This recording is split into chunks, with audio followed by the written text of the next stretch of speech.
اور کوالٹی میں یہ کہہ سکتا ہوں کہ شفا دینے والی ذات تو اللہ کی ہے بے شک، مگر ہمارے ہر ایک پروڈکٹ الحمدللہ وہ ہمارے اپنے گھروں پر بھی استعمال ہوتی ہے، دوست یار بھی لیتے کو بھی دیا جاتا ہے، اور ڈاکٹر بھی اس کو جو ہے ویری کانفیڈنٹلی اس کو جو ہے وہ لوگوں کو پریفر کر رہے ہوتے ہیں الحمدللہ۔ اچھا، آپ کی ویلفیئر ایسوسیشن بھی ہے ماشاءاللہ، اس حوالے سے میں چاہوں گا کہ کچھ بیان کریں آپ۔ میں الحمدللہ جام نگر بیواریہ میمن جماعت یوتھ آرگنائزیشن کا سینئر جوائنٹ سیکرٹری ہوں۔ اس کے علاوہ میری اپنی آرگنائزیشن ہے دادا بھائی فاؤنڈیشن، اور میں وائس چیئرمین ہوں United Memon social worker forum کا۔ یہ تمام جو اس میں جو کام کرنے کا جو اصل مقصد ہے، بینگ اے مسلم، جو میرا ایمان ہے اور میرے خیال ہر مسلمان کا ایمان ہے کہ خدمت سے خدا ملتا ہے۔ بے شک، خدمت جس نے خدمت کر لی اس نے خدا کو پا لی ہے۔ کیا بات۔ تو آپ اگر کسی آپ کی ذات سے کسی غریب کا فائدہ ہو جائے، کسی غریب کا کوئی آپ کی ذات سے کوئی بھلا ہو جائے، تو اور وہ آپ کے لیے ایک صدقہ جاریہ بن سکتا ہے۔ آج آپ دیکھیں کہ کتنی مہنگائی کا جو آدمی وہ اس کے لیے سروائیو کرنا بہت مشکل ہے، بالکل، کھانے پینے کی ہر چیز آپ دیکھیں کہ اس وقت ڈبل پرائزز میں ہو گئی ہیں، وہ سفید پوش آدمی کہاں جائے گا؟ تو الحمدللہ ہماری آرگنائزیشن جو ہے وہ ان تمام چیزوں پہ بہت زیادہ ایکٹیو کام کرتی ہے، وائٹ کالرز پہ بہت زیادہ اسپیشلی کام کرتی ہے۔ پھر اس کے علاوہ ہمارے الحمدللہ میڈیکل کیمپس لگتے ہیں، کافی مختلف جگہوں پر میڈیکل کیمپ لگتے ہیں، ایسے علاقوں میں جہاں پہ لوگوں کے پاس نہ کھانے کے لیے پیسے ہیں، نہ دوائیوں کے لیے پیسے ہیں، کسی چیز کے لیے نہیں ہے، وہاں پہ ہم اپنا میڈیکل کیمپ لگاتے ہیں الحمدللہ، اور کافی اچھا رسپانس ہمیں ملتا ہے وہاں پہ، اور کافی لوگوں کو اس سے فائدہ ہوتا ہے۔ تو لوگوں کی دعائیں جو ہے جس کی وجہ سے میں آج آپ کے شو میں بیٹھا ہوا ہوں، یہ لوگوں کی دعائیں ہیں جس کی وجہ سے میں آج اس مقام پر پہنچا ہوں۔ اچھا، آپ کا سیاسی جماعت سے بھی تعلق ہے، اس حوالے سے میں چاہوں گا کہ ہمارے دیکھنے والے ناظرین کو بتائیں۔ الحمدللہ میرا تعلق پاکستان تحریک انصاف سے ہے، اور پاکستان تحریک انصاف سے جو تعلق ہے یہ ایز اے شوق، میرے خاندان میں کوئی پولیٹیکل تو نہیں ہے، میں ایک واحد ہوں جو اپنے گھر پہ جس کا پولیٹیکل کی طرف شوق بڑھا، اور پاکستان تحریک انصاف جو جوائن کرنے کا جو اصل جو مقصد ہے کہ عمران خان کا ویژن ہے، جب عمران خان نے جب اس پاکستان تحریک انصاف جب بنائی تو انہوں نے دو باتیں کی کہ ایاک نعبد و ایاک نستعین، ایک بات انہوں نے وہ بہت اچھی کی، اور دوسری بات انہوں نے جو کی کہ سوائے میں اللہ کے سوا کسی کے سامنے نہیں جھکوں گا اور نہ ہی اپنے قوم کو جھکنے دوں گا۔ جب انہوں نے اسٹرگل کیا 22 سال بعد جب ان کو حکومت ملی تو انہوں نے اس قوم کو خوددار قوم بنایا۔ آپ دیکھیں کہ اس قوم کو یہ بتایا کہ یہ پاکستان ایک قوم ہے، پاکستان کا ایک وجود ہے، اور ہر جگہ الحمدللہ انہوں نے پاکستان کو ریپریزنٹ کیا ہے۔ سب سے بڑی چیز کیا ہے کہ انہوں نے پاکستانی ڈریس کو بھی ریپریزنٹ کیا۔ اگر آپ کہیں بھی ان کے جتنے بھی شوز آپ جتنے بھی ان کے ٹور دیکھیں تو جتنی دوسری پولیٹیکل پارٹیز کے جو ہیں وہ وہاں اپنے آقاؤں کو خوش کرنے کے لیے ٹائی کوٹ پہن کے جاتے ہیں۔ واحد عمران خان جو ہے وہ پاکستانی ڈریس پہن کر جو ہے ڈونلڈ ٹرمپ کے سامنے بیٹھا، پاکستانی ڈریس پہن کے جو ہے وہ ترکی گیا، جو اپنا روس گیا، اس نے اس چیز کو کرا۔ پھر دوسری چیز پاکستان تحریک انصاف جو ہے وہ اس چیز پہ اپنا اسلامی فوبیا پہ سب سے زیادہ جو کام کیا ہے وہ پاکستان تحریک انصاف نے ہی کام کیا ہے، اور آپ دیکھ رہے ہیں کہ آج آپ کے سامنے ہے اس اگر نون لیگ نے جن لوگوں نے کہا کہ عمران خان نے بہت مہنگائی کر دی ہے، عمران خان نے یہ کر دی ہے، ہر پولیٹیکل پارٹی یہ کہہ رہی تھی، آج کیا ہے؟ آج اس سے ڈبل مہنگائی نہیں ہو گئی۔ پیٹرول عمران خان کے ٹائم میں آپ کو 150 روپے کا بہت مہنگا لگتا تھا، اور آج وہی پیٹرول آپ 210 روپے کا دینے کے بعد بھی آپ کہتے ہو کہ ہم بہت سستا پیٹرول دے رہے ہیں، عوام پہ ہم بہت بڑا احسان کر رہے ہیں۔ تو میرے حساب سے یہ تو جاتی ہے ایک طرح سے۔ بالکل ایسے ہی ہے۔ دیکھنے والے ناظرین کو کوئی پیغام دینا چاہیں گے؟ دیکھنے والے ناظرین کو میں اپنی طرف سے یہ پیغام دینا چاہوں گا کہ مختصر آپ بتائیں کہ تیسرا ٹاؤن کا اگلے آنے والے 1-2 سال میں کیا اسکوپ ہے؟ تیسر ٹاؤن کی جو ابھی اس وقت جو پوزیشن ہے وہ لائک گلستان جوہر اسکیم 33 کی طرح کی ہے۔ گلستان جوہر میں جو آبادی سٹارٹ ہوئی تو وہاں ڈیولپر آئے، بلڈر آئے، بلڈنگز بننا سٹارٹ ہوئیں تو روڈ بھی بن گئے، سیوریج بھی آ گیا، پانی بھی آ گیا۔ اسکیم 33 میں بھی ایسے ہی اب تیسر ٹاؤن کے اندر تقریباً سارے ہی بلڈر جو ہیں وہ وہاں کنسٹرکشن سٹارٹ کچھ نے کر دی ہے اور کچھ کر رہے ہیں، بکنگز آ رہی ہیں فلیٹس کی، بینگلوز کی۔ تو انشاءاللہ تعالیٰ 2 سے 3 سال کے اندر یہ پروجیکٹ جو بلڈر بنا رہے ہیں یہ بھی کمپلیٹ ہوں گے، اور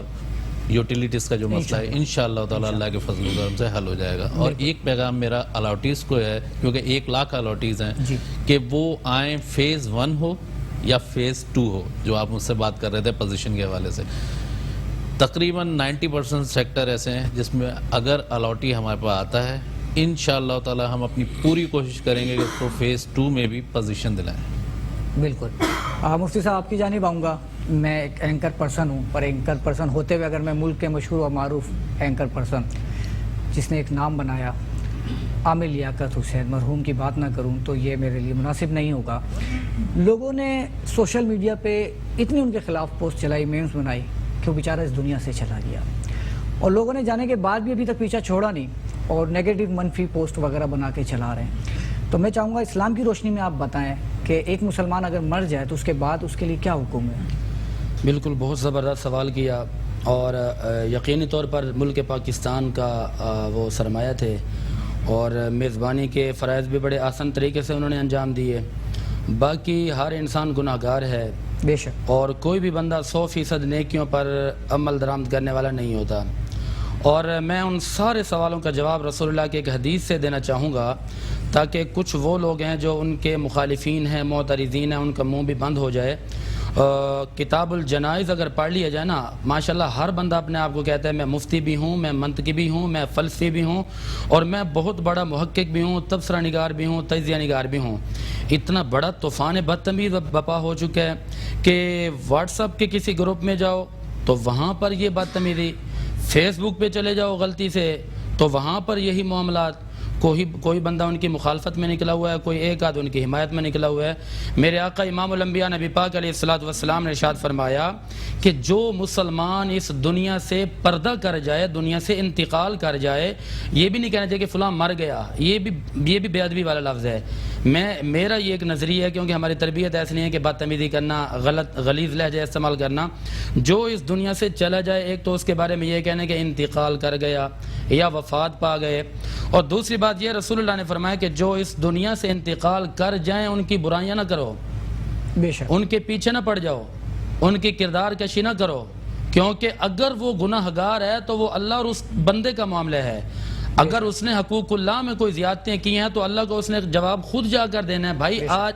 کسی کی قبر میں نہ میں جاؤں گا نہ آپ جائیں گے, اور اگر انہوں نے کوئی حقوق العباد کے کوئی معاملات چھوڑے ہیں تو وہ جانے اور وہ بندہ جانے. اور جہاں پر ملک پاکستان کے اندر بجائے اس کے کہ ان کو خراج تحسین پیش کیا جائے, خراج عقیدت پیش کیا جائے, اس طرح کے اپنے سوشل میڈیا کے لوگ بیٹھے ہیں, نوجوان نسل. میں نے خود دیکھا, میں خود بڑا پریشان ہو گیا کہ یار آپ کو ان کی 1-2 برائیاں تو نظر آ رہی ہیں, تو آیا کہ انہوں نے جو 1972 سے لے کر 2022 تک کا زمانہ پایا, آخر اس انسان نے کوئی تو نیکیاں کی ہوں گی, کوئی تو اچھا کام کیا ہوگا. اچھا آپ کون ہوتے ہیں کسی کے بارے میں یہ کہنے والے جی اس نے یہ کیا, اس نے وہ کیا, شادی کرنا کوئی جرم ہے؟ میں نے یہ دیکھا وہاں پہ کمنٹس پڑھے میں نے, اس میں لکھا جی اس نے تو شادیاں کی ہیں 3-3 4-4. تو بھائی قرآن نے حکم دیا فانکحوا ما طاب لکم من النساء مثنی وثلاث ورباع. آپ تم اللہ کے قانون کے خلاف جنگ کرو گے؟ بھائی اگر اللہ نے ان کو طاقت دی ہے 1 کریں, 2 کریں, 3 کریں, 4 کریں, اگر وہ بیک وقت 4 رکھ سکتے ہیں, چاروں مر جائیں یا چاروں کو چھوڑ دیا تو آگے مزید کر لے شادی. اس میں کون سی کا بات آ گئی, اس میں کون سی برائی آ گئی ہے؟ اب ہر بندہ منطقی ہے, ہر بندہ فلسفی ہے, بدتمیزیاں کر رہے ہیں مرحوم کے بارے میں, ان کے لیے دعائے مغفرت کرنی چاہیے, ان کے لیے صالح ثواب کرنا چاہیے, اور ان کی جو اولاد ہے, ان کا جو بیٹا ہے, اس کی بھی ذمہ داری بنتی ہے کہ جس طرح والدین زندہ تھے تو ان کے حقوق ہم پر تھے, اب اگر وہ دنیا میں نہیں رہے تو اولاد کی ذمہ داری بنتی ہے کہ صالح ثواب کرے, ان کے لیے نیکیاں کرے, ان کے لیے دعاؤں کا اہتمام کریں. باقی کسی مرنے والے کے لیے, انتقال کر جانے والے کے لیے اس طرح پڑ جانا, اس طرح مجھے ایک شعر یاد آ رہا ہے, وہ یہ ہے کہ جنہیں سلیقہ ہے تہذیب غم سمجھنے کا, جنہیں سلیقہ ہے تہذیب غم سمجھنے کا, انہی کے رونے میں آنسو نظر نہیں آتے, خوشی کی آنکھوں میں آنسوں کی جگہ بھی رکھنا, برے زمانے کا بھی پوچھ کر نہیں آتے. اور اگر یہاں پر میں یہ کہوں نا کہ عروج و زوال کا ایک باب بند ہوا, اس میں ہو سکتے کچھ لوگ میرے اس تبصرے